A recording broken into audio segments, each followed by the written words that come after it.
Pihu Singh institute में आपका स्वागत है। और अब आपको इस वीडियो के माध्यम से 2023 में बिहार बोर्ड के द्वारा पूछे गए प्रश्नों के ऑब्जेक्टिव के कुछ हल दिखाते हैं और आप लोग जो है ध्यानपूर्वक देखिएगा तो और बहुत अच्छा कर पाइएगा। अब देखिए, ऊपर है निम्नलिखित बहुवैकल्पिक प्रश्नों में से सही विकल्प चुनिए। पहला नंबर क्वेश्चन है, संख्या रेखा पर प्रत्येक बिंदु पर प्रदर्शित करता है। ऑप्शन नंबर 1 है वास्तविक संख्या, दूसरा है प्राकृतिक संख्या, एक परिमेय संख्या और एक अपरिमेय संख्या।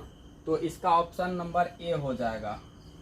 यानी संख्या रेखा पर परिमेय संख्या और अपरिमेय संख्या दोनों को निरूपित करते हैं। 9th में बताया गया होगा आपको कि संख्या रेखा पर √3 को प्रदर्शित करें या दर्शाएं, तो इसे भी दर्शाया जाता है जो कि है अपरिमेय संख्या। और आपको परिमेय संख्या 1 2 3 -1 0 इस सब को भी दिखाया गया होगा संख्या रेखा पर प्रदर्शित करने के लिए। और इस तरह से परिमेय और अपरिमेय संख्याओं का समूह कहलाता है एक रियल नंबर अर्थात वास्तविक संख्या।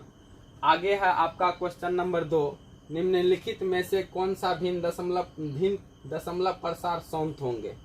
तो इसमें दशमलव प्रसार संत होने का जो नियम है वो है कि हर का अभाज्य गुणनखंड करने पर उसमें या तो 2 पर पावर m या 5 पर पावर n के रूप में आए तो उसका दशमलव प्रसार संत होगा। अन्यथा या 2 और 5 के पावर को छोड़कर कोई अन्य संख्या आ जाए तो उसका दशमलव निरूपण क्या हो जाएगा, असंत हो जाएगा।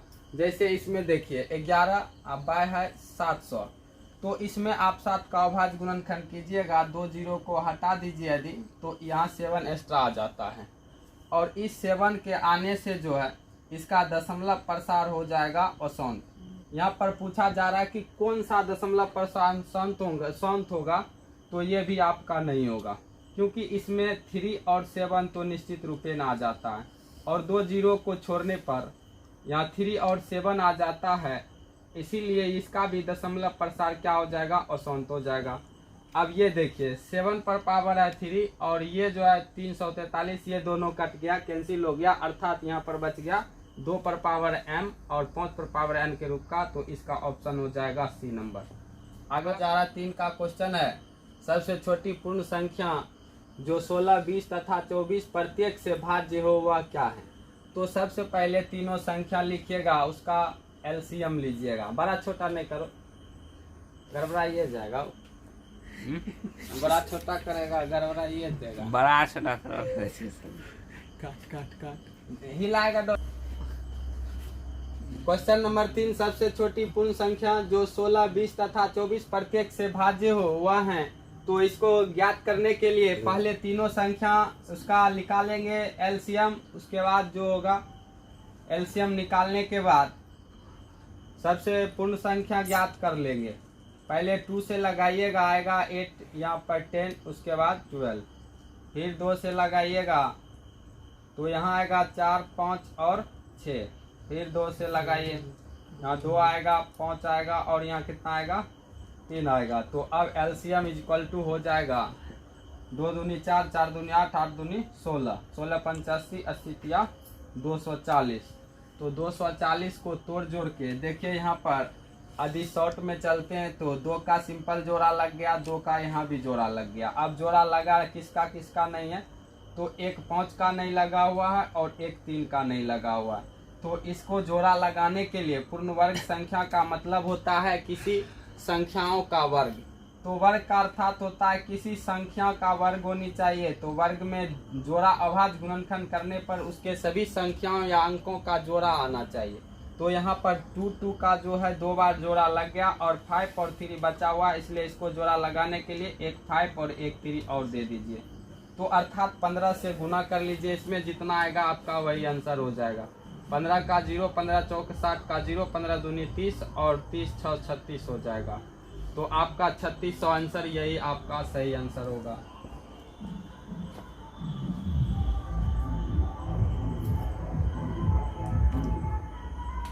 क्वेश्चन नंबर 4, 2 संख्याओं का लघुत्तम समापवर्तक इनके महत्तम समापवर्तक का 14 गुना है तो एलसीएम अर्थात लघुत्तम समापवर्तक तथा महत्तम समापवर्तक का जोड़ 600 है। यदि एक संख्या 280 है तो दूसरी संख्या ज्ञात कीजिए। यहाँ पर दो संख्याओं का लघुत्तम समापवर्तक इनके महत्तम समापवर्तक का 14 गुना है। तो मान लीजिएगा एलसीएम जो है कितना हो जाएगा आपका x। जब एलसीएम मान लिए या एचसीएफ मान लीजिए, पहले एचसीएफ का 14 गुना है क्या एलसीएम, तो एलसीएम हो जाएगा 14x। अब कह रहा है कि दोनों संख्याओं का गुणनफल कितना है 280 है और दोनों संख्याओं का जोड़ है 600। तो आप कर लीजिए 14x plus x is equal to LCM और एचसीएफ का जोड़ करने पर कितना आना चाहिए 600।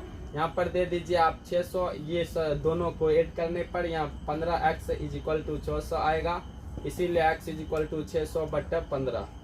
15 से काटेंगे तो 15 चौके 60, ये हो गया 40।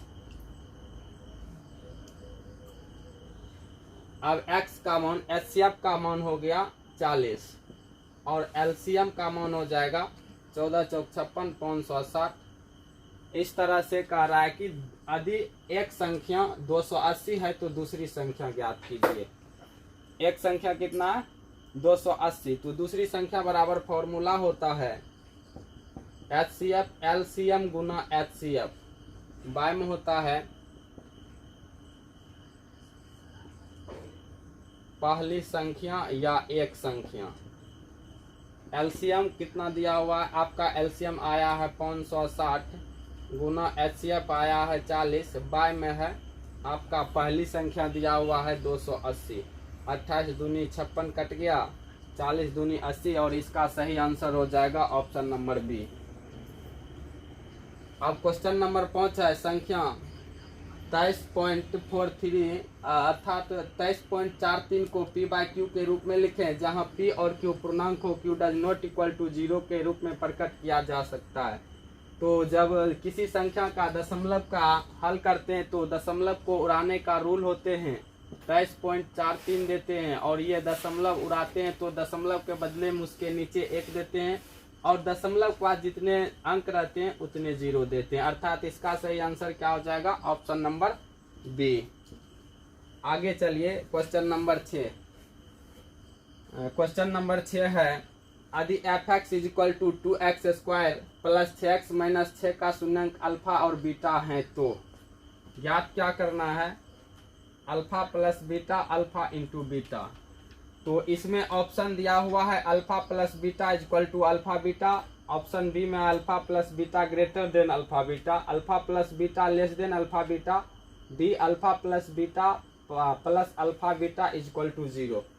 अब इसमें कौन सा ऑप्शन आपका सही है, इसको जांच करने के लिए फॉर्मूला होता है alpha plus beta is equal to minus B by A और अल्फा बीटा बराबर होता है सी बाय ए।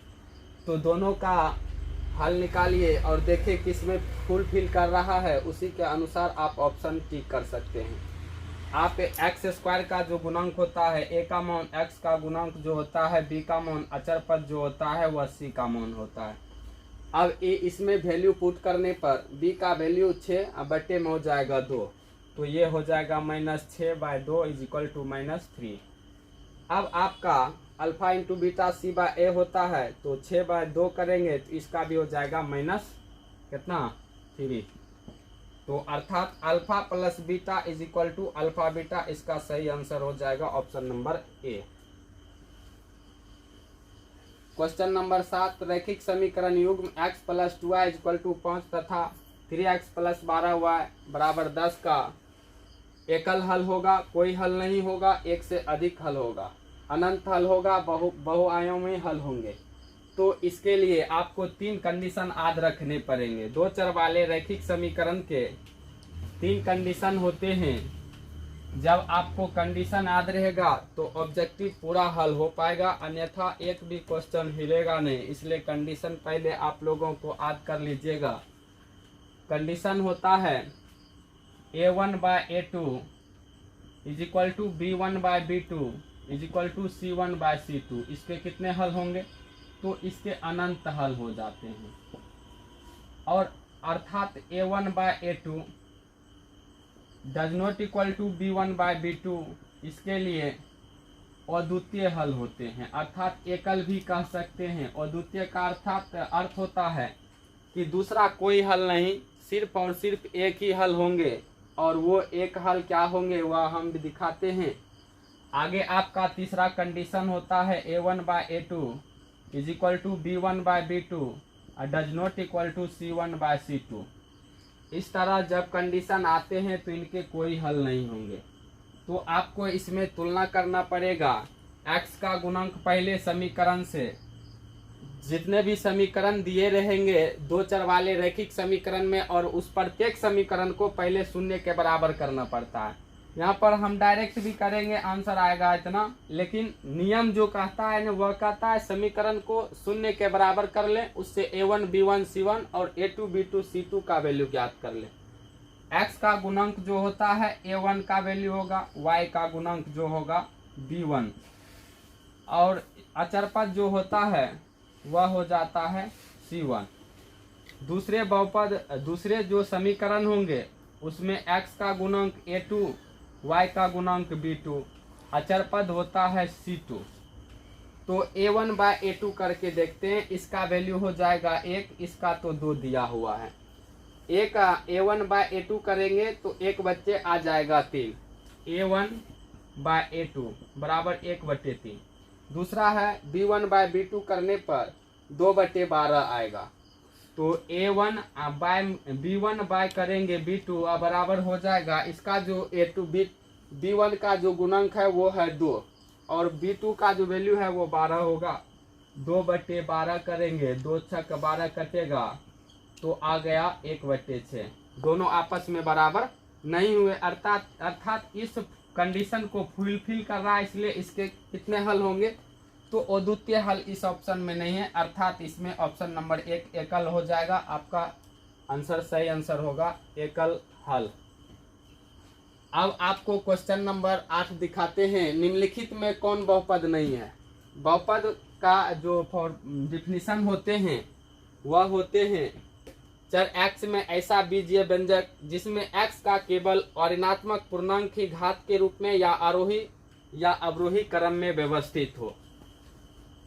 आपका पूछ रहा है कौन बहुपद नहीं है, तो पहला नंबर ये तो बहुपद है ही, और ये बहुपद आपका नहीं होता है क्योंकि x यदि इसमें जो है क्वेश्चन इसलिए गलत माना जा रहा है कि यहाँ पर यदि x को बाहर कर दिया जाए तो ये भी बहुपद हो जाएगा और आपका ये भी बहुपद हो जाएगा।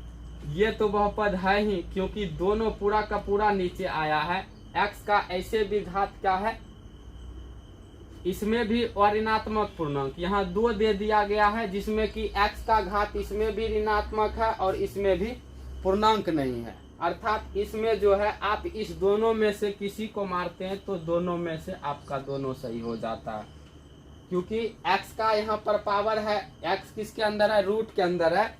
इसका रूट का मतलब होता है पावर 1/2 जो कि पूर्णांक नहीं है।